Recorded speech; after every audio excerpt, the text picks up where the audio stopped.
Alors imaginez, vous avez des revenus qui tombent tous les jours via Airbnb, via Booking, mais la petite particularité, c'est que vous êtes propriétaire d'aucun de ces biens. Vous pouvez en avoir 2, 3 qui tournent, ça vous fait un bon complément de revenus. À partir de 4 ou 5, vous pouvez avoir un revenu à part entière et remplacer votre salaire. Et pour les plus ambitieux, continuez d'accumuler des logements pour vraiment bâtir un business et commencer à générer des gros revenus. Donc ce biz, il y en a pour tout le monde, pour ceux qui veulent juste faire un petit complément ou pour ceux qui veulent vraiment bâtir un empire. On parle ici de subleasing, un business qui est en train de tout péter aux États-Unis depuis des années. Je l'avais d'ailleurs découvert lors de mes voyages à l'époque à LA. Et pour la petite présentation rapide, ça fait 5 ans maintenant que j'exerce en France, au Maroc et depuis peu aux États-Unis pour boucler la boucle. Avec le recul, je peux vous confirmer que c'est un business de fou. Qu'en est-il en France? Ce business commence à se faire sa place petit à petit. Moi, j'en parle depuis 4 ans maintenant sur les réseaux. Mais quand on dézoome, ça reste un business qui est très niche. Il y a encore beaucoup de place. Je pense que même ceux qui se renseignent actuellement, voilà, on en entend parler très brièvement. Certains disent que c'est pas possible, certains disent que c'est illégal, certains ne connaissent même pas. Ou alors confondent avec la sous-location civile qui, elle, est interdite en effet. Donc, il y a un créneau à prendre. Il y a du business à faire, on accumule des logements et on les met sur Airbnb, on génère des revenus alors qu'on n'en est même pas propriétaire. C'est un business model parfait. Mais là où est le gros piège, c'est que certains veulent se lancer sans rien connaître en apprenant sur le terrain. Alors, c'est possible de réussir comme ça, ce que j'avais fait à l'époque, mais si c'était à refaire, évidemment que je ne recommencerai pas comme ça. Parce qu'au final, fast forward, ça va. Je m'en suis sorti, mais les erreurs que j'ai faites sur le terrain, qui m'ont aidé à apprendre, m'ont coûté beaucoup trop cher. Beaucoup trop cher. Et avec un minimum de renseignements au préalable et de me former, ça m'aurait vraiment économiser beaucoup d'argent. Donc c'est pour ça qu'aujourd'hui, je vous propose cette format gratuite pour ceux qui veulent se renseigner sur le subleasing, sur la sous-location pro. Et normalement, à la fin de cette vidéo, vous saurez si oui ou non, pour vous, c'est un business qui est intéressant, si vous voulez vous lancer ou non, et vous aurez une vue plutôt globale de à quoi vous attendre. Donc on est parti pour la formation gratuite, se lancer en subleasing en France en 2025. Subleasing, on appelle ça en France la sous-location professionnelle. Donc on est parti. Juste avant de commencer, sache qu'un petit pouce bleu m'aiderait énormément et je prendrai ça comme le meilleur des remerciements. Donc n'hésite pas, ça prend 2 secondes et on passe à la vidéo. Donc on va commencer en présentant le concept de subleasing très rapidement. Alors comme j'ai dit, c'est un concept venu tout droit des États-Unis, très simple. On va louer un bien immobilier en longue durée. Donc on va payer un loyer tous les mois au propriétaire, suivant le contrat qu'on signe par exemple pendant 1 an, 2 ans. Mais nous en contrepartie, on va le remettre en location, donc on va faire de la sous-location avec, mais cette fois-ci pas en longue durée, on va louer en courte durée, donc sur Airbnb, sur Booking, et ainsi les voyageurs pourront réserver notre logement pour 1 jour, 2 jours, 3 jours, 1 semaine, 2 semaines, etc. Et quand on fait les comptes, à la fin du mois, les revenus générés via Airbnb Booking sont supérieurs au loyer qu'on paye au propriétaire. Et donc on peut se retrouver par exemple avec un logement qu'on paye 800 € de loyer, mais qui nous a rapporté sur Airbnb 1600 €. Et donc on fait notre bénéfice comme ça. Avec un logement, 2 logements, comme je disais tout à l'heure, ça peut être un complément de revenu. Et à partir de 3, 4, 5, on peut vraiment faire un salaire, un revenu à part entière pour pouvoir en vivre. Et au-delà de ça, c'est vraiment dans une optique de construire un business. Et ça peut aller très vite, surtout si vous êtes dans une optique de tout réinvestir ou de réinvestir un maximum, parce que ça devient exponentiel. Quand vous allez avoir un logement qui va vous générer du bénéfice, ok, vous allez réinvestir dans un 2e logement. Ensuite, vous avez 2 logements qui chaque mois vous génèrent du bénéfice. Vous pouvez accumuler encore plus vite. Et ainsi de suite, 3, 4, 5 logements qui chaque mois génèrent chacun du bénéfice. Là, vous pouvez aller vraiment très rapidement. Donc aux US, et ça je peux vous en parler parce que j'ai lancé ma branche en mai dernier, enfin en mai 2024, c'est un business qui est bouché là-bas. Honnêtement, je pensais pas autant. Je me suis lancé là-bas plus comme un challenge et c'est pas si facile que ça. Et le contraste avec la France est juste fou. Je vous confirme vraiment qu'en France, on en est qu'au début et que la vague du coup qui est totalement passée déjà aux US, même si voilà, ça reste possible de faire sa place, mais il faut bien grind. En France, la barrière à l'entrée tellement basse qu'honnêtement là vous vous lancez maintenant, vous êtes avant la vague, le marché n'est pas saturé, donc actuellement vous êtes au bon endroit, il y a un créneau à prendre comme j'ai marqué ici et c'est un train à ne pas manquer. Donc voilà pour le concept. Maintenant on va passer, présentation rapide, ça je vous ai déjà parlé de moi, vous pouvez mettre pause si vous voulez un peu lire mon histoire, je vais pas vous embêter avec ça. On va passer directement à une question qui revient souvent, quand je poste des vidéos à chaque fois ça revient. Est-ce que la sous-location c'est illégal? Alors oui, la sous-loc c'est illégal en France. C'est illégal si on exerce sans rien connaître, si on exerce n'importe comment. Ce qui est illégal en France, c'est d'utiliser du coup un contrat de bail classique, comme quand on va habiter dans un logement, pour pouvoir faire de la sous-location. Ça c'est totalement illégal parce que déjà, même si on a l'accord du propriétaire, parce que dans les 2 cas, on est obligé d'avoir l'accord du propriétaire, et vous verrez que justement c'est facile de l'avoir avec le contrat qu'on utilise. Mais si on veut utiliser un bail civil, même avec l'accord du propriétaire, c'est totalement illégal de faire du bénéfice. En fait, la sous-location civile, la sous-location classique, c'est autorisé quand, imaginons que vous habitez dans un logement et vous partez en vacances ou en stage à l'étranger pendant 2-3 mois et vous ne voulez pas payer un loyer dans le vide. Ok, vous demandez au propriétaire, est-ce que je peux sous-louer le logement pour pouvoir, au moins que le locataire il puisse payer le loyer à ma place et que je ne paye pas dans le vide, etc. Là oui, c'est autorisé, mais c'est interdit de faire du bénéfice avec. C'est interdit de faire du business avec un contrat civil. Donc on doit utiliser le contrat adapté pour faire de la sous-location professionnelle qui est totalement différente de la sous-location civile. Et en sous-location professionnelle, évidemment, c'est autorisé, c'est même le but finalement de faire du bénéfice, c'est un business. Et alors comment obtenir ce contrat de sous-location ? J'y reviens un peu après. Normalement, voilà, il faut passer par un avocat pour le faire rédiger. C'est un contrat qui est vraiment spécifique pour la sous-location pro. Ça va coûter aux environs, grosso modo, de 1000 à 1200 euros. Mais je vous donne après un petit tip pour l'avoir beaucoup moins cher pour ceux qui voudront potentiellement se lancer. Et deuxièmement, du coup, on ne va pas exercer en notre nom. On va créer une structure, donc une entreprise. On peut commencer en micro-entreprise, donc ça coûte 0 euros. Et en 10 minutes chrono, comme j'ai écrit, on peut commencer à exercer. Donc je conseille la micro-entreprise surtout pour ceux qui ont le droit à l'ACRE, donc j'y reviendrai aussi un peu après, c'est une aide qui vous permet d'être à grosso modo 10% de charge sur le chiffre d'affaires. Donc c'est ça le désavantage de la micro-entreprise, c'est qu'on est taxé sur le CA, mais 10% ça passe, on va dire pour le premier logement, et au deuxième logement on passe en société, ou pour ceux qui ont l'occasion de commencer directement avec une société.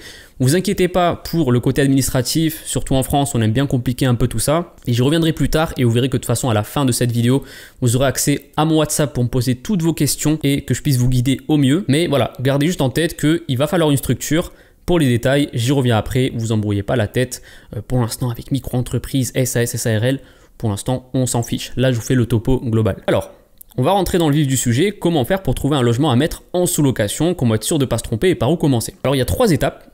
La première, c'est cibler les zones dans lesquelles on va faire nos recherches. Donc moi, j'ai 2 conseils à vous donner. Le premier, c'est d'essayer de cibler une zone qui est proche de chez vous. Voilà, si vous êtes à Marseille, vous ne lancez pas à Paris. En tout cas, pour un premier logement, vaut mieux avoir un logement proche de chez vous.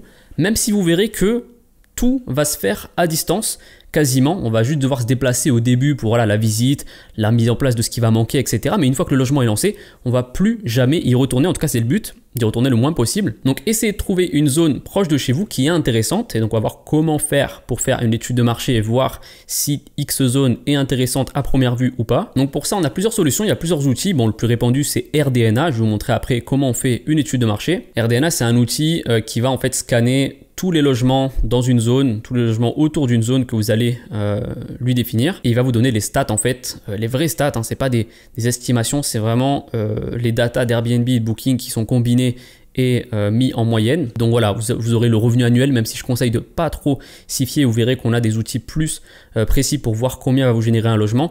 Mais on regarde surtout le taux d'occupation. S'il est au-dessus de 50-55%, c'est que c'est une zone où il y a du Airbnb, où il y a du marché.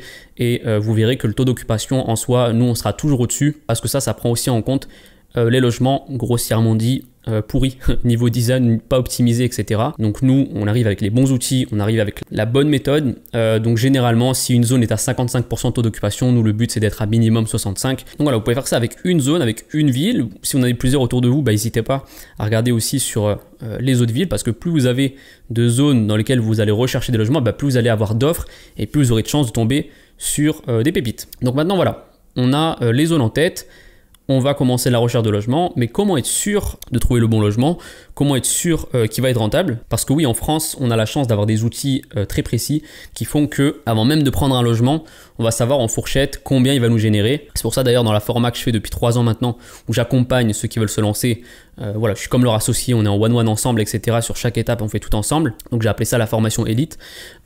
Justement, j'ai une garantie pour vous montrer à quel point on est sûr et certain des logements sur lesquels on se lance et des études de marché qu'on fait. On a mis une garantie. Si votre premier logement Airbnb n'est pas rentable dès le premier mois, la formation est entièrement remboursée et le loyer également vous sera reversé. Donc vous imaginez bien, si on met cette garantie, c'est que quand on fait des études de marché, quand on prend des logements, on est sûr de notre coût et qu'il n'y a pas de secret. Une zone intéressante, un logement intéressant, voilà, dans une zone où il y a déjà un marché Airbnb à prendre, où il y a un créneau à prendre, avec une annonce optimisée, il n'y a pas de secret, on est sûr d'être rentable avec, que ce soit au début, mais surtout sur le long terme, parce que c'est ça qui nous importe. Donc là, j'ai mis ça, on ne prend pas de logement tant que l'on n'est pas sûr que l'on va être rentable avec, c'est du one shot, il n'y a pas de testing, il n'y a pas le droit à l'erreur, on n'est pas là à prendre un logement, tester le marché, etc. Non, quand on prend un logement, c'est qu'on est sûr de la rentabilité de celui-ci. Et d'ailleurs, j'ai précisé aussi, c'est pour cela que l'étape la plus importante en sous-location, et selon moi là où est 80% du travail, c'est la recherche de logement, parce que c'est vrai que quand on va contacter les propriétaires, on va avoir plusieurs oui, quand on va leur présenter le projet, etc. Parce que vous verrez qu'ils ont beaucoup d'avantages à accepter. Et ça, c'est une question qui revient souvent. Oui, mais pourquoi les propriétaires accepteraient la sous-location? Et j'y reviens juste après. Mais du coup, c'est vrai qu'on va pouvoir avoir plusieurs oui des propriétaires. Mais nous, on va vraiment choisir que les logements qui sont les plus intéressants et pas sauter sur le premier oui, sur le premier propriétaire qui accepte de nous sous-louer son logement, enfin de nous louer son logement. Donc si vous voyez que vraiment aucune ville autour de chez vous n'est intéressante, il y a la possibilité de se lancer à distance, mais dans ce cas-là, il faut que vous ayez quelqu'un qui peut au moins se déplacer pour les 3-4 allers-retours du début dans la zone en question. Quelqu'un de votre famille, un ami à vous, ou limite quelqu'un que vous pouvez payer. Voilà, juste pour faire la visite et pour voilà, ajouter ce qui va manquer, vous mettez en point relais, vous faites livrer chez lui et derrière pour équiper le logement. Parce que j'ai pas précisé, mais j'y viens juste ici dans les critères pour trouver le logement parfait. Pour un premier logement, on va généralement se lancer sur du studio ou sur du T2 pour se faire la main, pour pas que ce soit trop cher. Petite surface, etc. pour vraiment voilà, se faire la main tranquillement. Et surtout, on va prendre des logements qui sont quasi déjà prêts à être mis sur Airbnb. On va pas prendre des logements qui sont pas meublés. On va pas prendre des logements où il y a énormément besoin de rajouter de la déco, etc. Donc voilà, premier conseil, commencez doucement. Deuxième conseil, sélectionnez des logements meublés. Et très important, une info qui peut paraître basique, mais c'est très important à garder en tête. Sur Airbnb, 80% d'une annonce se joue sur le visuel. Le premier coup d'œil. Donc là, j'ai fait une petite comparaison entre deux studios pris au hasard sur le bon coin. Voilà, premier feeling, quand on regarde cette image, il n'y a rien de spécial qui s'en dégage. Et deuxième photo prise directement sur le bon coin, on voit que c'est un tout autre délire.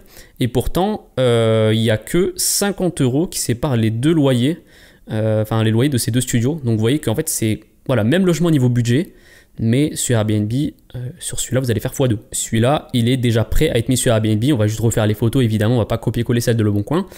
Et j'y reviens après juste sur comment justement faire des belles photos, les critères, etc. Donc évidemment que même un logement qui donne pas envie aux premiers abords comme celui-là, il peut être amélioré. On peut faire une déco de zéro, c'est aussi l'avantage, etc. Mais pour un premier logement, vaut mieux commencer avec des logements qui sont déjà meublés et même bien décorés déjà. Comme celui-ci, on en trouve pas mal. Donc au moins avec une bonne base, au minimum. Et donc deuxième étape, donc ça on a vu le critère principal pour vraiment trouver un logement sur Le Bon Coin. Ensuite, on va calculer la rentabilité. Donc là, pareil, on va retourner sur RDNA, on va mettre l'adresse du logement et RDNA va nous donner les stats un peu plus détaillées sur voilà, combien va générer le logement. Encore une fois, ça, on va pas trop regarder, on va surtout regarder le taux d'occupation. Donc on voit que pour un studio, du coup, dans cette zone-là, on est à 82% de taux d'occupation, c'est énorme. Et donc ça concerne le logement que je vous ai montré un peu plus haut. Le logement est à 550 € de loyer, charges comprises, et on a un revenu environ à 1300 € par mois, ce qui nous donne 750 € par mois de bénéfices avec un seul studio. Donc vous voyez tout à l'heure quand je vous parlais de voilà, un, deux logements, c'est un complément de revenu, là on est totalement dans ça. Vous voyez que ça peut aller très vite parce qu'un logement c'est très rapide à trouver. Ensuite, dès que vous avez votre premier, tout s'enchaîne très vite, surtout si vous êtes dans une optique de réinvestir. Donc ensuite on en vient à tout ce qui est speech et comment convaincre le propriétaire, parce que c'est vrai que voilà, on a repéré plusieurs logements qui sont intéressants, on est prêt à contacter les propriétaires pour expliquer le projet, mais comment s'y prendre et quel message lui envoyer. Bon, je viens de lire ce que j'ai écrit là. Alors nous, on a un gros avantage, j'en ai parlé tout à l'heure, c'est le contrat qu'on utilise pour la sous-location pro. C'est un contrat, il faut bien comprendre, c'est un contrat qui a été rédigé spécifiquement pour la sous-location pro. Donc évidemment, tout a été fait sur mesure pour augmenter nos chances et mettre en fait des avantages exprès pour les propriétaires pour justement qu'ils soient plus enclins à accepter et qu'ils aient un intérêt surtout à accepter. Parce que quand on regarde objectivement, on va louer un bien près d'un propriétaire et son bien, on va l'utiliser pour le mettre sur Airbnb pour générer des revenus. À première vue, on pourrait se dire, ok, mais pourquoi il accepterait? Et bien justement, le bail qu'on va signer avec le propriétaire, il lui apporte beaucoup d'avantages quand on compare au bail civil qu'il pourrait signer avec un locataire classique. Donc tout de suite, en fait, juste avec le contrat, on se démarque par rapport à la masse de locataires classiques qui vont contacter les propriétaires et tout va jouer sur l'envoi du message, lui expliquer clairement qu'est-ce qu'il a à y gagner et quel est en fait l'intérêt, parce que les propriétaires, quand on va leur parler de ça, eux de base ils sont pas au courant qu'il existe un contrat voilà, de sous-location pro avec beaucoup d'avantages, etc. Donc il va falloir tout énumérer par message. On a des messages qui sont évidemment prédéfinis, à envoyer, prêts à envoyer, etc. Vous imaginez bien, ça fait maintenant 3 ans que je fais de la formation, on a affiné le message au fur et à mesure du temps et maintenant on a le speech parfait pour avoir un maximum de réponses positives des propriétaires. Là je vous ai énuméré un peu tous les avantages qu'ils ont et que vous pouvez voilà, envoyer. Alors déjà il y a une assurance très béton contre les impayés de loyer. En fait c'est simple, c'est pour moi la sous-location pro en France avec ce contrat, c'est un des seuls business qui en France est à l'américaine, dans le sens où au moindre impayé de loyer, si ne serait-ce même juste un retard que vous avez pour payer le loyer, le propriétaire peut vous expulser sans démarche supplémentaire. Du jour au lendemain, vous êtes dehors. Et le propriétaire, lui, derrière, il retrouve un locataire 2 jours après, comme si de rien n'était. Parce qu'en bail civil, vous avez déjà entendu parler de ça, j'imagine, mais les impayés de loyer pour un propriétaire, c'est leur bête noire. C'est vraiment leur calvaire ultime parce que mettez-vous à la place d'un propriétaire. Il a un crédit à payer chaque mois. Le locataire paye pas, il reste dans le logement. Alors pour l'expulser, rien que pour l'expulser, ça va prendre des mois. Pendant ce temps-là, chaque mois qui passe, c'est le crédit que vous devez payer de votre poche. Et en plus de ça, les impayés de loyer pendant tous ces mois où vous galérez à l'expulser,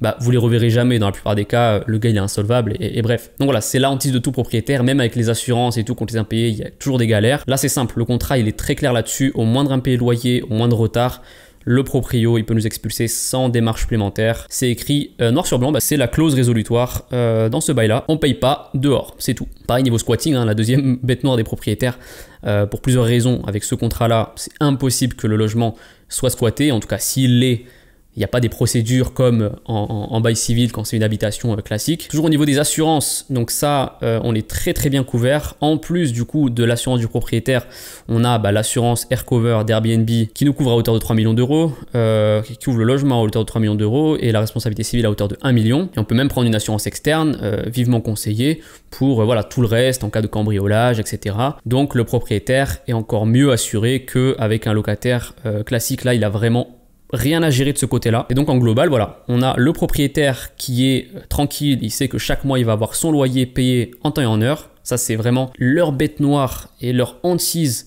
en sous-location classique. Le logement, il est mis en valeur parce que son logement, parce que son bien, c'est notre business, donc on a tout intérêt à voilà, ajouter de la déco, à en prendre soin, à faire voilà, du ménage régulier, vraiment le mettre en valeur et l'entretenir. Et puis même au-delà de ça, vous allez voir que parfois vous allez trouver des logements quand vous allez faire les études de marché où la rentabilité est énorme. Et donc on peut même proposer dans certains cas un pourcentage aux propriétaires ou même augmenter le loyer, ils aiment bien ça. Et donc au final, ça leur fait même, en plus de tous ces avantages-là, ça leur fait plus d'argent pour eux, tout en ayant beaucoup moins de gestion et en ayant l'esprit tranquille pour tout ce que je viens de vous énoncer ici. Donc évidemment, tout va jouer, comme j'ai dit, au message.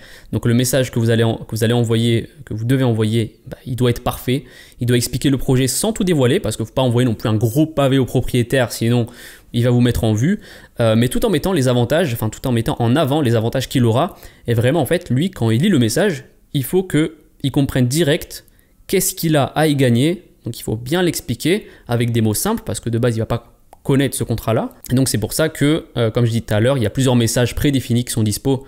Donc j'en reparlerai tout à l'heure pour justement maximiser vos chances de convaincre les propriétaires. Boum, des messages à copier-coller. Et c'est des speeches qui ont été affinés au fil du temps et qui après 3 ans justement de testing sont les plus optimisés finalement. Donc imaginons, ok, vous avez le propriétaire qui est d'accord, vous avez trouvé votre logement et du coup vous êtes prêt à voilà, signer le bien. Comment se passe la suite? Alors comme j'ai dit, évidemment il est vivement conseillé d'effectuer une visite du logement avant de le signer. C'est pour ça que même si c'est un logement qui est à l'autre bout de la France, je vous conseille vivement d'avoir quelqu'un sur place qui peut faire la visite à votre place, ou allez, au minimum une visite par visio. C'est quand même important de voir le logement avant de le signer. Donc imaginons que voilà, la visite s'est effectuée, vous avez amené le contrat, le propriétaire est d'accord. Il faut savoir que quand vous arrivez à la visite, c'est que le proprio est déjà au courant et il est déjà d'accord. La visite, c'est vraiment juste pour aller confirmer, voir le logement en vrai et signer. Donc le bail qu'on utilise, il a une durée de 6 mois à 3 ans. Vous pouvez prendre le logement pour 6 mois, 7 mois, 1 an, 2 ans, 3 ans.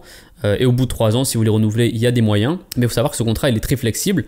Donc pas d'inquiétude pour ceux qui ont peur de s'engager. Vous pouvez en réalité stopper le contrat à tout moment. Même si honnêtement, il y a très peu d'intérêt à le faire parce que, encore une fois, quand on va signer un logement, c'est qu'on est sûr de notre coût. On sait que le logement, il va être rentable chaque période de l'année, même en période creuse. Le but, c'est d'être rentable même sur la pire période de l'année. Sur le pire mois de l'année, il faut qu'on soit rentable. Il ne faut jamais qu'on sorte de l'argent de notre poche, sinon c'est un échec. C'est un logement qui n'était pas rentable, qui n'était pas intéressant, il ne fallait pas le prendre. Et donc, on essaie d'éviter au maximum les situations comme ça. C'est pour ça qu'on va prendre uniquement des logements qui sont vraiment larges niveau rentabilité. Donc, on a le logement, on a les clés. Que faut-il faire maintenant avant de pouvoir le mettre sur Airbnb? Alors là, on arrive à une étape où il faut bien comprendre quelque chose. C'est que on a beau avoir voilà, un logement qui est incroyable, beau design, dans une zone qui est hyper intéressante, tout va jouer autour de l'annonce que vous allez faire. Il faut faire une annonce optimisée. Comme j'ai dit tout à l'heure, c'est comme une miniature YouTube. C'est voilà, le premier coup d'œil, la première photo et les photos que vous allez mettre après. Mais avant ça, j'allais oublier, il faut rendre le logement prêt à accueillir ses premiers invités. Donc j'y reviens après, mais tout ce qui est l'achat d'une literie de rechange, stock de consommables, tout ce qui est savon, café et certains équipements s'il en manque. Donc il y a une checklist voilà, pour ne pas vous perdre sur tout ce qu'il faut acheter et tout ce qu'il faut avant de pouvoir lancer le bien sur Airbnb. Pas nécessaire de tout avoir dès le début, mais ça peut se faire, comme j'ai dit, progressivement au fil des mois. Mais le but, c'est d'essayer de cocher le maximum de cases dès le début. Il y a des choses qui sont pas primordiales à avoir hein, dès le départ, comme je sais pas, par exemple un air fryer. C'est pas obligé d'en avoir un dès le début, mais c'est sympa à avoir à terme. Donc on fait encore un fast forward et vous inquiétez pas, hein, là je survole un peu les étapes, mais j'y reviens à la fin avec vraiment un topo précis sur comment vous lancer vraiment concrètement. Là c'est vraiment histoire, tout ce que je vous montre là, de vous montrer à quoi vous attendre. Sur le global, histoire qu'à la fin vous sachiez si c'est un business qui est fait pour vous, qui vous intéresse ou non, tout simplement. Donc là voilà, on a le logement qui est prêt. Il est temps de poster l'annonce sur Airbnb. Quand je dis Airbnb, c'est voilà, Airbnb et Booking. C'est limite devenu un abus de langage, hein. On va prendre un Airbnb, on va pas prendre un Booking, on va prendre un Airbnb. Donc comme j'ai dit tout à l'heure, cette étape elle est primordiale. Annonce optimisée, belle photo, une description qui est pensée et optimisée pour l'algorithme Airbnb, une stratégie de tarification optimisée en accord avec la demande et l'offre, et plein de petites techniques à mettre en place pour profiter du boost de départ qu'offrent les plateformes et surtout Airbnb et être classé dans les premiers dès le début. Mais surtout, maintenir l'annonce et continuer d'être dans les premiers sur le long terme parce qu'on ne veut pas juste être bien placé au début et puis ensuite tomber dans l'oubli au bout de 2-3 mois et ne plus être rentable. Ça, on veut totalement éviter ça. C'est pour ça que dès le début, on met en place tout ça pour vraiment être bien placé. Et tout se joue de toute façon autour de l'algorithme. Hein. Une fois qu'on a compris comment fonctionne l'algorithme des plateformes, c'est pas compliqué et c'est là en fait où je faisais le parallèle. Sur Airbnb, il faut savoir que la barrière à l'entrée, elle est très très basse. La plupart de ceux qui mettent des annonces, c'est voilà, des propriétaires, ils prennent des photos, ils mettent leurs biens sur Airbnb, ça marche plutôt pas mal, ils sont rentables, etc. Mais alors que derrière, ils ont ni les bons outils, ni une stratégie d'optimisation d'annonce, ils mettent juste leur logement comme ça et ça marche très bien. Alors imaginez quelqu'un qui arrive et qui comprend comment l'algorithme marche, qui a fait des études de marché au préalable, etc. Mais là, vous allez péter les scores. En fait, il n'y a pas de concurrence sur Airbnb. C'est ça qui est incroyable, c'est que le niveau de la concurrence est tellement faible que c'est vraiment pas difficile d'être rentable. Je dirais même que c'est difficile de ne pas être rentable quand on a accès à tout ça. Donc une fois l'annonce prête, on poste. Alors là, j'ai mis un petit résultat des personnes que j'ai pu accompagner. Par exemple, ici, une personne qui avait mis son logement du coup au bout de 3 jours. Janvier full et février qui était déjà pas mal réservé au bout de 3 jours. Hein. On a février qui est quasiment déjà à moitié booké alors qu'on est fin janvier. Au bout de 3 jours, c'est énorme. Je sais plus ce que j'ai mis, sachant que le logement est rentabilisé dès 40% de taux d'occupation, donc même pas besoin d'être complet à 100%. Ah oui, ça aussi c'est quelque chose, c'est que certaines personnes pensent que pour être rentable sur Airbnb, il faut que le taux d'occupation il soit à 100%. Pas du tout. La plupart des logements, à partir de 40-45% de taux d'occupation, on rembourse déjà le loyer et les charges. Tout ce qui est au-dessus, c'est du bénéfice. Donc vous voyez que quand on est à 55-60% de taux d'occupation moyen sur RDNA, alors que c'est une moyenne en prenant en compte les logements, comme je disais tout à l'heure, qui ne sont pas optimisés, etc., on est déjà rentable. C'est pour vous dire à quel point la concurrence, encore une fois, il n'y en a pas en fait.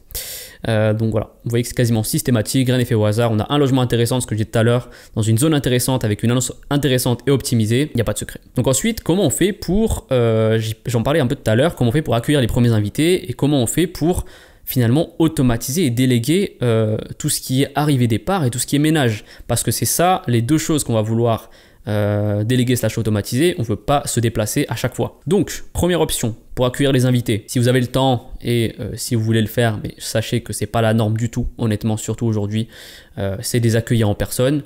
Franchement, perso, alors il y en a certains qui aiment bien, mais perso, j'y vois plus de désavantages que d'avantages, même pour les invités, etc. Il y a toujours des imprévus. La norme désormais, c'est une boîte à clés, c'est une arrivée autonome, donc c'est la plus utilisée, c'est la plus conseillée, et même maintenant les visiteurs commencent à être habitués à ça. Voilà, boîte à clés, ils arrivent, ils ont le code, ils prennent la clé, ils rentrent dans le logement, point. Donc même chose pour le ménage.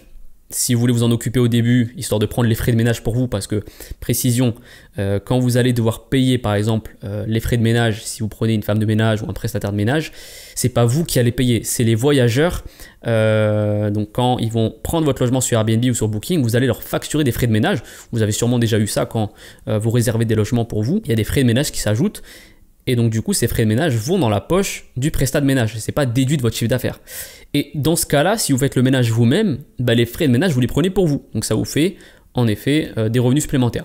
Mais encore une fois, c'est pas la norme. Le but, c'est que dès le premier logement, on délègue l'arrivée et le départ et le nettoyage, le ménage. Donc ça, je vous montrerai justement comment trouver les prestats de ménage les plus efficaces et surtout sans vous ruiner. Quand je dis sans vous ruiner, au final, c'est juste pour que vous puissiez facturer le moins possible finalement aux voyageurs. Donc au final, c'est plutôt eux qui auront, voilà, quand ils vous réservent votre logement, ils paieront pas très cher. Donc ça, c'est une question que j'ai aussi. Quels sont les résultats quand on débute? Donc j'ai répondu un peu tout à l'heure sur voilà, quand on a un logement, c'est un peu un complément de revenu. Donc là, je prends une fourchette basse parce que vous allez voir que par exemple, dès le premier mois, par exemple ici Yasmina, 1840 euros de revenus avec 1105 euros de bénéfices, donc un loyer à 700 euros, charges comprises. Voilà, petit screen de son calendrier. Et ça, bah, du coup, on voit que 1100 euros de bénéfices, c'est un bon complément de revenus avec un seul logement.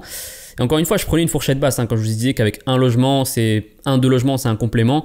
Parfois, avec 2 logements, on peut se faire un revenu à part entière, mais je préfère pas vendre de rêve. Je préfère prendre des pincettes et des fourchettes basses. Bon, tout ce qui est vidéo, etc., je vais pas vous les montrer parce que c'est des audios, tout ça. Je vais surtout vous montrer les screens très rapidement. Hein, je vais pas vous embêter avec ça, mais c'est juste pour que vous voyez un peu à quoi vous attendre. Là, on a Pernella, logement posté en septembre, 3 semaines après avoir commencé la formation. Septembre full, octobre full, novembre full, avec une renta énorme. Donc là, on voit le calendrier septembre. Complètement full, vraiment, il y a juste un jour qui n'est pas à book, c'est énorme. On a octobre pareil, complètement full avec juste le 13 octobre qui n'est pas réservé. Et sachant que honnêtement, hein, même si le mois n'était pas complet, même si elle avait 60% de taux d'occupation, elle serait déjà dans les clous. Elle aurait son logement qui est payé, plus de la rentabilité. Donc là, vous imaginez bien que 30 jours réservés sur 30, c'est des rentas de fou furieux. Là, on a Karl, pareil, 1500 euros de réservation en une journée. Alors, je sais pas si je peux vous montrer la vidéo. Tac, alors c'est une vidéo, il y a un audio aussi en même temps, mais je vais surtout vous montrer au final le screen. Donc, 1500 euros de réservation en une journée. Parce qu'en gros, voilà, c'est les stratégies de tarification et d'optimisation qui font tout. Donc là, je sais pas si on va voir parce que j'ai caché avec le texte, mais là, voilà, 22 juin. Juste sur le jour du 22, 1060 euros de revenus, passer de 210 euros de chiffre d'affaires à 1800 euros en une moitié de journée. Parfois ça peut aller très vite et encore une fois, il n'y a pas de hasard, hein, c'est les stratégies de tarification. On ne va pas exercer des prix qui sont trop en dessous ou trop au-dessus du marché. On va bien se positionner et on va donner à l'algorithme Airbnb ce qu'il veut recevoir pour être très bien classé, pour exploser les scores. Jérémy, 2 jours sur Airbnb, 45 jours réservés. On voit que voilà, mois de mars, mois d'avril, complètement full. Il a eu de la chance, en plus c'est une seule personne. Là c'est le jackpot, c'est-à-dire qu'il n'y a pas du ménage à faire tous les jours. Et parfois c'est ça, hein. Parfois vous allez avoir des personnes qui vont vous réserver des logements pour plusieurs semaines. Et vous, bah tant mieux pour vous. Camille, novembre, 1700 euros, décembre, 2050 euros. Alors là je crois que j'ai pas le bénéfice, mais de tête là comme ça devait être un studio à peut-être 800 euros le loyer je dirais. Peut-être 900 euros, je sais pas. Parce que je conseille jamais à mes élèves, ceux que j'accompagne, j'aime pas dire élèves, personnes que j'accompagne, je leur conseille jamais de commencer premier logement avec un gros logement. Ça va toujours être du 700, du 600, 700, 800 euros de loyer. Donc là, voilà, vous voyez que c'est du très très beau bénéfice. Bon, il y en a beaucoup, hein, si vous voulez, vous pouvez mettre pause si vous voulez lire un peu ces témoignages-là. Je vous fais défiler comme ça. Vous pouvez aller aussi sur mon Instagram, donc vous le trouverez juste en bas. Vous avez 2 stories à la une avec des centaines de témoignages depuis maintenant 3 ans. J'ai eu la chance de pouvoir faire réussir pas mal de personnes en sous-location pour histoire de voir un peu tous les résultats, à quoi vous attendre quand on débute. Parce qu'encore une fois, ça c'est quand on débute. Mais vous pouvez, encore une fois, si vous êtes dans une optique de réinvestissement, commencer à avoir des très très beaux revenus et vraiment build un business à part entière. Je vous le souhaite.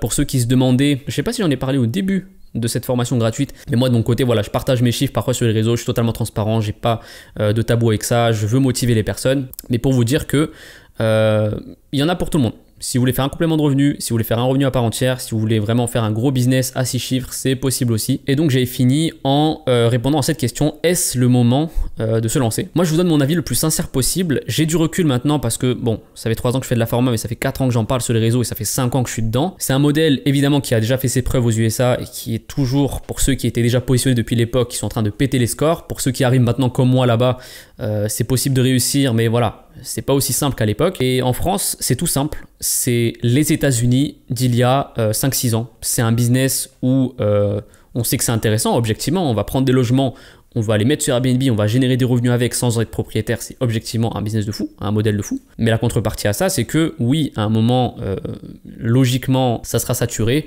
En tout cas, il y aura beaucoup plus de personnes qu'il y en a maintenant. On pourra comparer ça peut-être au dropshipping, au SMMA, etc.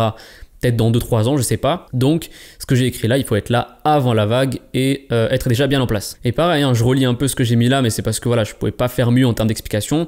Même si dans le futur, ce business il devient très populaire de votre côté, voilà, vous aurez déjà vos logements, votre expérience, votre capital pour rouler sur la nouvelle concurrence, comme ils le font maintenant ceux qui sont en place aux États-Unis depuis des années. Donc pour moi, 2025, voilà, c'est le moment de se lancer. Il n'y a jamais eu de meilleur moment que maintenant. Le marché n'est pas saturé. Il y a la demande qui fait que monter. Les propriétaires d'ailleurs, et ça, je peux vous en parler parce que c'est une question qui me vient pas mal de fois sur Insta. Je m'attendais pas à ça, mais les propriétaires, ça devient de plus en plus simple de les convaincre. Alors je sais pas si c'est parce qu'on a le speech qui s'est affiné au fur et à mesure du temps et donc là, on a vraiment les avantages, on a le speech parfait et les bons mots pour pouvoir leur expliquer, ou juste parce que peut-être qu'il y a eu de plus en plus de mauvaises expériences de la part des propriétaires avec des locataires classiques, ou alors ils commencent à entendre parler de la sous-location et donc ils savent que voilà, les avantages qu'ils ont sont assez conséquents et qu'ils ont le libre accès de pouvoir vous expulser si vous ne payez pas votre loyer, etc. Donc tout ça fait que 2025, c'est un des moments les plus intéressants pour pouvoir se lancer. Et le pire dans tout ça, c'est qu'on n'en a pas parlé, mais il n'y a pas besoin de gros capital départ, pas de crédit,